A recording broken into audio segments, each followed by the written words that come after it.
Hi everyone and welcome to Prague. My name is Valerie and today I'm going to be your guide, and together we're going to be exploring the Prague Castle. This video is going to be a shorter version of what we normally cover and see on our regular Prague Castle tour. So if one day you're traveling to Prague and want to explore the castle more, you can check out the link in our description and find out more about our castle tour. Anyways, what is the first thing you should know about the Prague Castle? It is actually the fact that Prague Castle complex is the largest castle complex in the world according to Guinness Book of Records. Yes, it's 45 hectares big. Don't look at me like that. I also don't know how big is 45 hectares, but I know one thing, that 1 hectare is approximately 1 football field. So our Prague Castle complex is 45 football fields large. It's huge, guys. And we're actually already in the Prague Castle, even though it doesn't look like it, because we are right now in the Royal Gardens, and they're part of that Prague Castle complex. They're 16th century gardens, and they're very beautiful to walk around, and you can even see the building like the ball game house, a beautiful Renaissance gym, you could say. And here is the Prague Castle.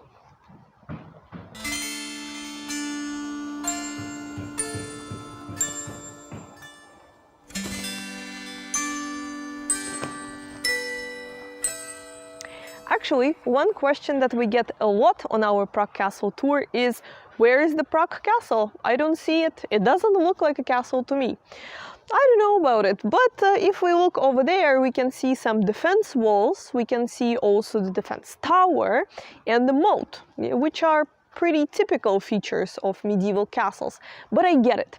From the southern side, Prague Castle looks totally different. It looks more like a lot of pretty buildings together without any fortification system whatsoever there.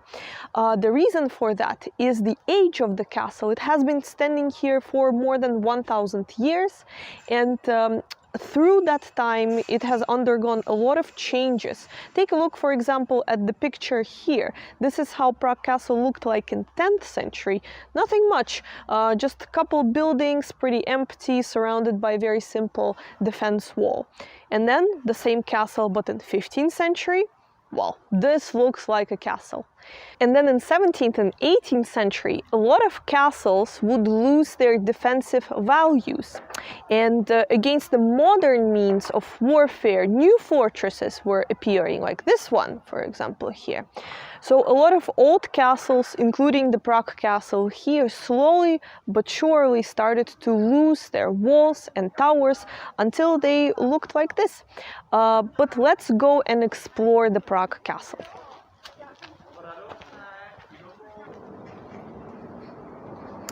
To enter the Prague Castle, we can use this gate.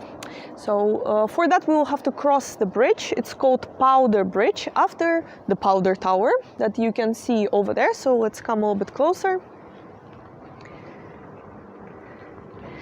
Powder Tower used to be the storage for gunpowder. Apparently some of it would get on this bridge, and that's how it gained its name. The bridge used to be completely wooden. Right now you wouldn't tell because it was reconstructed in 1700s and made of stone. And if we walk all the way down there, we will meet two guys standing on the sides of the entrance of the Prague Castle protecting it. They're called Prague Castle Guards. Somebody's working here. And their job is to protect the Prague Castle and the president who works inside of the castle. So they have to stand still for 1 hour straight without any movement. And every hour they have the change of the guards. So every hour sharp you can see 2 more people coming here, 2 more guards, and switching their positions with them. It's okay. This gentleman has no intent of leaving, so yeah, we can move a little bit over there. So yeah, but a lot of people actually ask us about the change of the guards when they research the Prague Castle visit, because there is a much bigger change of the guards, more like grandiose, that takes place every day at 12 a.m., but not here, at a different gate called the Giant's Gate. This is more official entrance to the Prague Castle. It used to be used by kings and even people who occupied Prague Castle. I'm sure you can recognize this person over here. Yep, that's Adolf Hitler. He's entering the Prague Castle after he successfully invaded back then Czechoslovakia. We actually don't talk much about Second World War on our Prague Castle tour, because we have a separate tour for that called the Free Second World War Tour. So yeah, it's pay what you wish tour, pretty cool. You can check it out. We will leave a link to it in our description box. And yeah, enough of selfish promotion here. Let's go back to the guards. So let's take a look at what they're wearing, yeah? Because their uniforms are very fancy. They were designed by the same designer who worked on the set of the Oscar-winning movie Amadeus, about Mozart. So if you haven't seen that movie, make sure to check it out. It won 8 Oscars and was even mentioned in Simpsons episode. Yeah, more of these guards come every time there is a change of the guards at 12 a.m. They're all dressed up. There's also the orchestra, military orchestra that comes there, and they play military anthems. So yeah, it lasts around 10 minutes, and more people come and look at it. Yeah, so if you also would like to see it, make sure to be there a bit earlier so you can take up this spot, because that's the only place where you can actually see properly what's going on. Okay, so let's go and enter the Prague Castle. Okay, so right now we are in the second courtyard of the Prague Castle, but I'm not sure that you guys know where we are exactly. So let's have a look at the map of the Prague Castle over there. The map is kind of small, so hopefully you'll be able to see. Okay, here we are. We are here in the second courtyard of the Prague Castle. We used the Powder Bridge, as you remember, to enter the Prague Castle, because that is actually the most convenient entrance here, because it's right next to this tram stop. So it will take you just 5 minutes to get from the tram stop to where we are now. There is another 2 entrances, one here and one over there. So when it comes to the Prague Castle, there's 2 ways generally of how to visit it. There's the freeway, yeah? You can just come in, kind of how we are doing it right now, and look at everything from the outside. Most of the buildings in the Prague Castle are not accessible to general public, like the buildings here, for example. They're only accessible to the president and people who work for the Czech president. But if you get a ticket for 250 crowns or 10 euro, you can visit the interiors of the Old Royal Palace, St. George's Basilica, Golden Lane, and St. Vitus Cathedral. This ticket does not include the audio guide, we actually don't know exactly how much the audio guide costs, because they keep changing the price every month. But one thing that we know is, just for a little bit extra, you can get a real guide, like me, that will smile at you and make jokes. On our tour, we visit the interiors of these 4 buildings, and we also, of course, tell you more details about what we can see in the Prague Castle and cool stories. The tour lasts 3 hours. Believe me, this is the minimum amount of hours that you need to explore the Prague Castle, because it's very large. In theory, you could get a tent and sleep over and wake up and then visit more things in the Prague Castle. But we don't do that, yeah? Because it's very inconvenient to sleep here. Actually, one person at least used to do that, and that's Czech president, because there was a big tradition of Czech presidents living in the Prague Castle. We can see it actually, because on top of the roof there, you can see a little flag. It's called Presidential Standard Flag. When it's up, it means that the Czech president is at work. We can also see that currently Czech president doesn't have any guests in the castle because usually when somebody arrives from a foreign country, like a politician, they block off the courtyard and they hang the flag of the visiting country here. So currently no guests in the Prague Castle, and no wonder. But let's go to our next stop. It's going to be the most exciting stop on our tour because it's going to be about St. Vitus Cathedral. So let's go.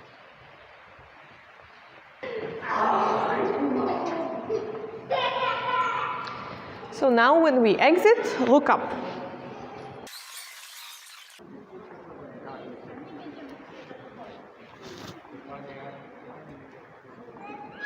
Beautiful, right? This is the Cathedral of St. Vitus, the reason why everybody should visit Prague Castle nowadays. This is a Gothic cathedral. It was built here in 14th century, and at the time Prague was the seat of the... Sorry, it's a misbehaving child. We can also film him. It's okay. He'll be fine, don't worry about him.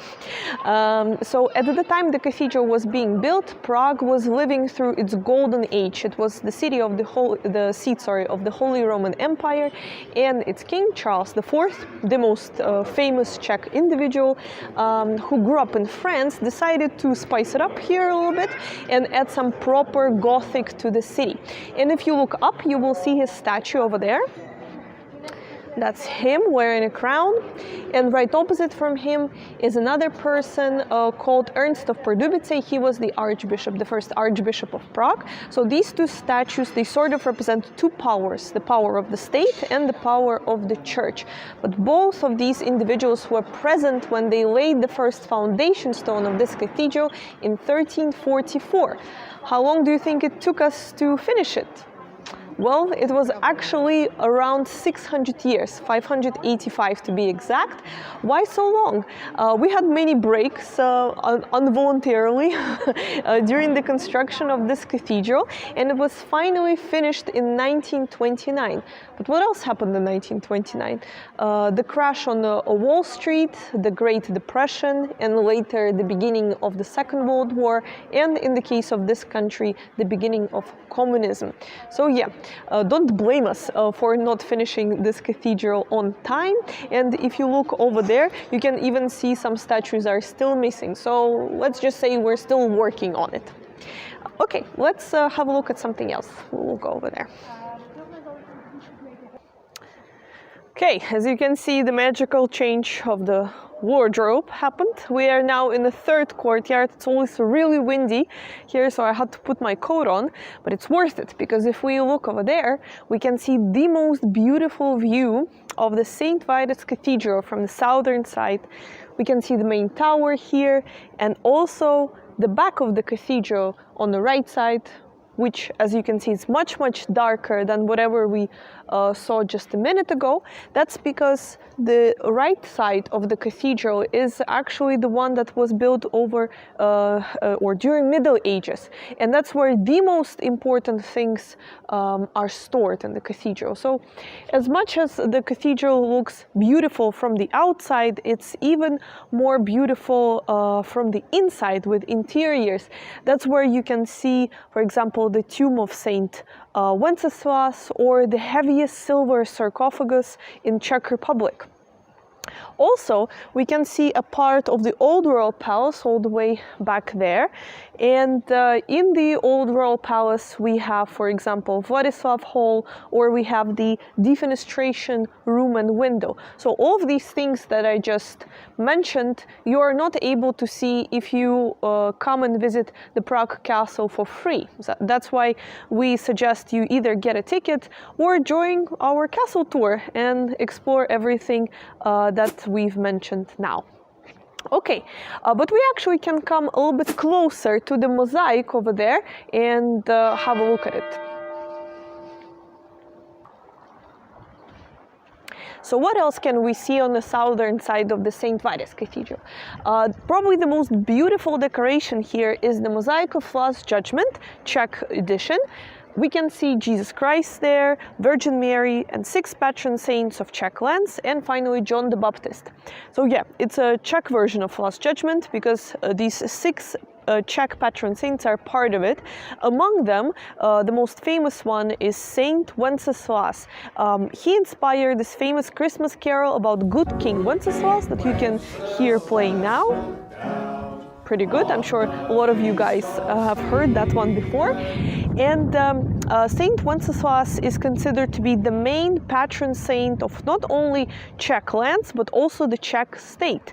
But he's also the main patron saint of poor people like us, guides. So if you want us to survive for a little longer and hold on to our most favorite job, make sure to like this video and subscribe to that channel. It will help us a lot. Okay, Saint Wenceslas actually is buried inside of St. Vitus Cathedral, right behind that wall.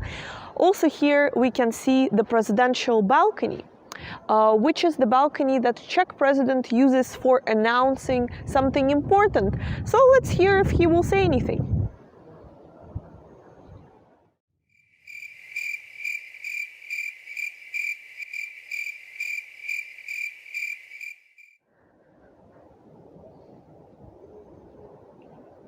Well, I guess we can go. Let's have a look at the passage here. This is the passage that connects St. Vitus Cathedral with the old royal palace, the place where Czech kings used to live. This palace has many floors. The bottom ones are the oldest ones, built in 12th century. And if we have a look in the corner of that building over there, we'll see a date, 1493. That's when the upper rooms of the palace were constructed. Just a year later, a not very famous guy called Christopher Columbus decided to discover something, and he discovered America. One thing that you didn't know, guys, is that America is actually smaller than Czech Republic. That's right. And Czech Republic is even bigger than Canada or Russia. Okay, it was a joke, guys. If you didn't get it, you're probably not Czech. It's Czech humor, all of that. The camera guy is laughing. You know why? Because he's Czech. He's the most Czech person in this whole castle, probably. His name is Václav, actually. Václav is also the most Czech name that you can imagine. Anyway, I'm going nuts already, so let's continue this way. Here we have the Basilica of St George, one of the oldest buildings in the Prague Castle. It has been standing here since the year 920. It's a long time ago. At that time we were called Duchy of Bohemia and were ruled by the father of the great king Wenceslas, who you know as the good King Wenceslas from the Christmas carol that we mentioned earlier. Behind the pink facade of that basilica you can see two towers. They're Romanesque towers. I'm sure you've seen this style maybe in Rome, maybe a slightly bigger building. But right behind this basilica we have something called Golden Lane, so let's have a look at it.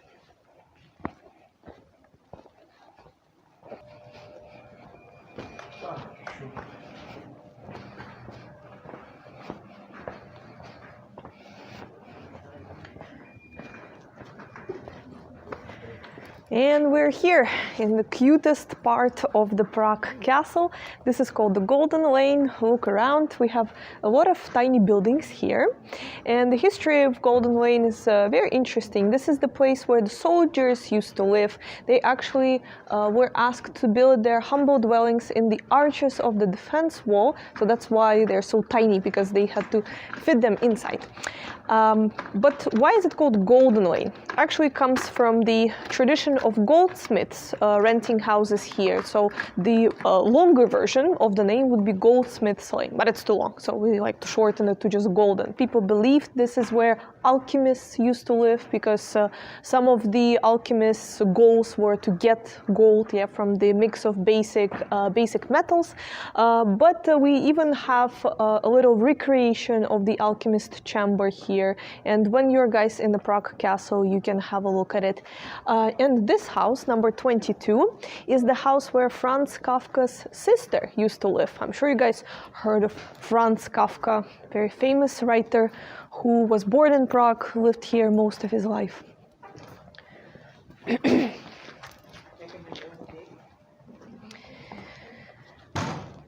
Nowadays they have a bookstore.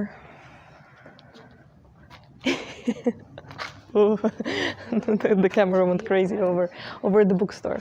So yeah, so this is where his sister lived, and he would visit her sometimes and water the plants and maybe write a couple of books there. So yeah, very famous house.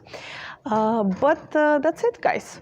This is where we'll finish our tour today. Thank you for watching, and if you are going to be ever in Prague and would like to explore the Prague Castle further, because we, as we said, saw just a short version of our tour, make sure to go through the link in our description and book the tour with us. Thank you guys for watching, and bye bye.